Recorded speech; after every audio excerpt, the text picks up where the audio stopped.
So in the story of Isis and Osiris, long ago, and it matters not, I could put other names to the story and it would still be true. I could put your names or my names, and it matters not. But Osiris ruled as a king in the worlds of men. And that was back when we were still subject to the laws of duality, and the forces of dark destroyed him and killed him. And his wife and sister, his true love, Isis, she was a great healer, and she brought him back to life. And once again he ruled in the world of men. And once again he was killed. This time he was cut into hundreds of pieces, his being, and it was scattered all over Egypt.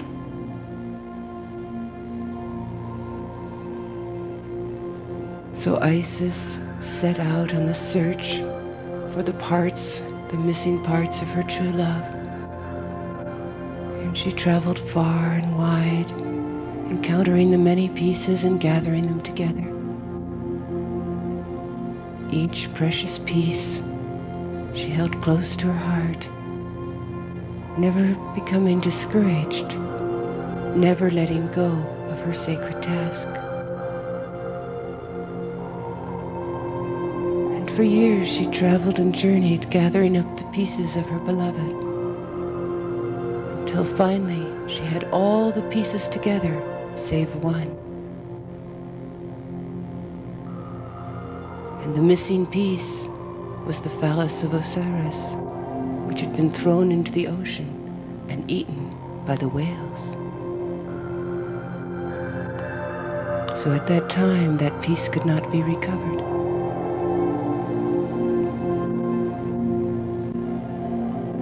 But as we are completing the myth in these final days,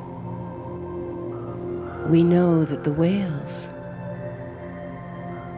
those great record keepers, have merely kept that for safekeeping until the time had come for it to be returned, and for Osiris to return back into wholeness.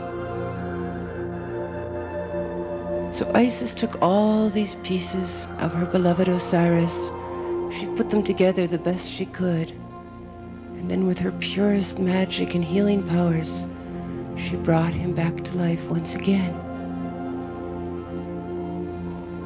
And she knew, they both knew that together they were to birth something. And since they could not make love on the physical level, she brought in the higher aspect of her being, the spiritual aspect called the Aku. And on the higher planes, on the planes of their starry overselves, then they made love, and they conceived their child Horus. It was the union of the sun and the moon.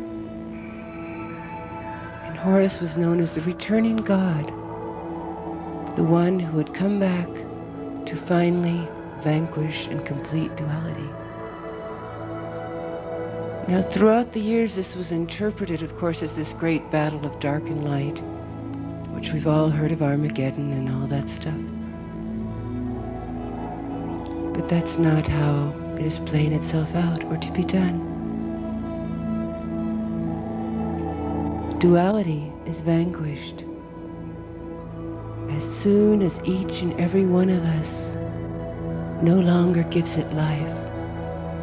As soon as each and every one of us chooses consciously and gives our fullest commitment to totally anchoring our beings on the template of oneness. So many of us are doing that on the planet today. We are truly in the final days of the old spiral of evolution. Now, after Osiris was brought back to life,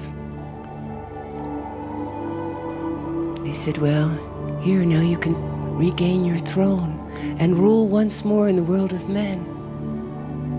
However, this time Osiris, having been killed twice, ruling in the world of men, was naturally not too enthusiastic about that.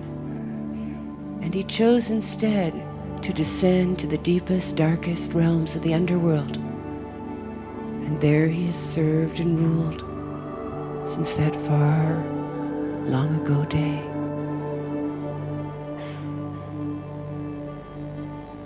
However, remember, we are in the completion of the myth. All of our earthly myths, all of our ancient stories and legends are now in the process of being completed. They are moving up and shifting spirals, as are we. We are the instruments of their completion, for as we rise up, so shall they, that all may be freed.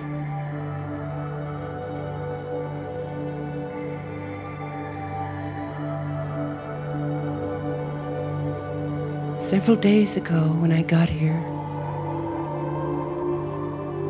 in Angel Fire, I decided to pay a visit to Osiris in the underworld. There he was, sitting in a cavern, his head down, hunched over, very despondent. I kneeled before him. He wouldn't look at me. It was as if he was asleep or so lost and sunk deep into despair that nothing would rouse him. Finally, with the purest essence of my love, I lightly touched his heart. And very slowly he began to stir. The breath returned. He slowly moved his head backwards, upright, and opened his eyes and gave me the deepest of looks, holding me in his gaze.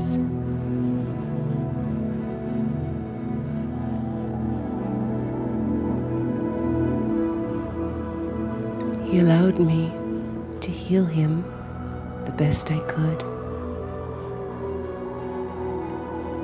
And then I spoke to him and invited him to return to the world above the ground, not to the old world of men subject to the laws of duality, but to the new octave, to this world that we are truly creating and anchoring here, which is anchored on the template of oneness. I said, it's quite different up on the surface now. There are many of us who have reawakened. There are many of us, multitudes of us, who truly know we are one. And he did admit that it had been very lonely down there, and he had already served there for eons. But he looked at me and he said, I don't have the strength to make the return.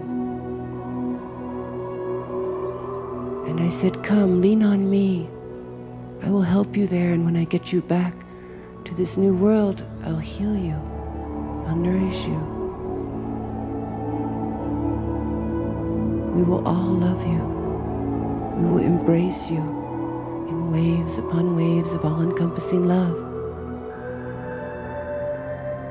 And he said, no. He said, a king must return to his kingdom in his full strength, not leaning on a woman, not weakened.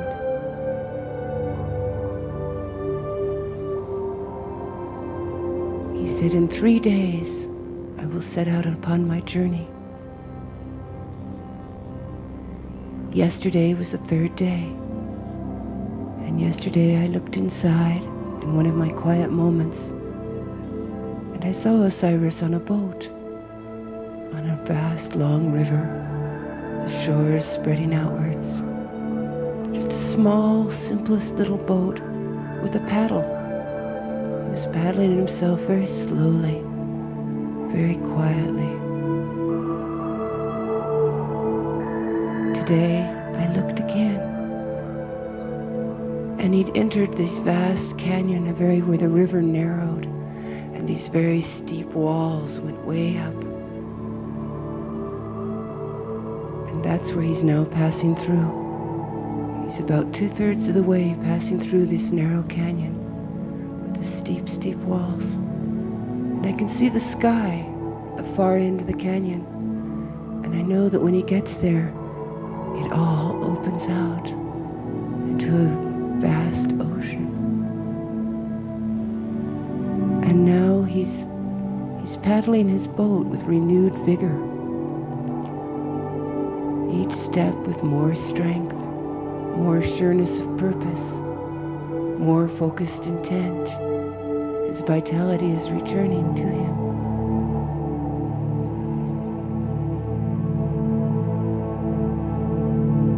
And I share this with you because each of us is on that journey.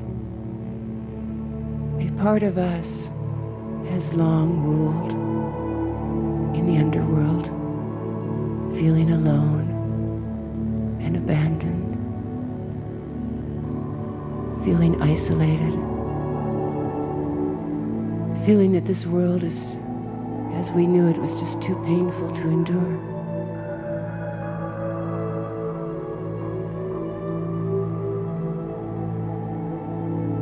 And we are all to be reminded that this world here, not just in this room, at this reunion, in this time, the world everywhere, the entire planet and beyond, is not the world that we knew before. It is a new world. It is a new spiral.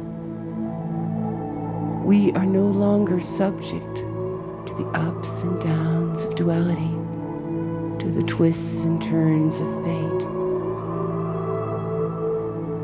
We are all flowing in total perfection, doing our sacred dance, leading to total, pristine, sacred, perfect union and oneness.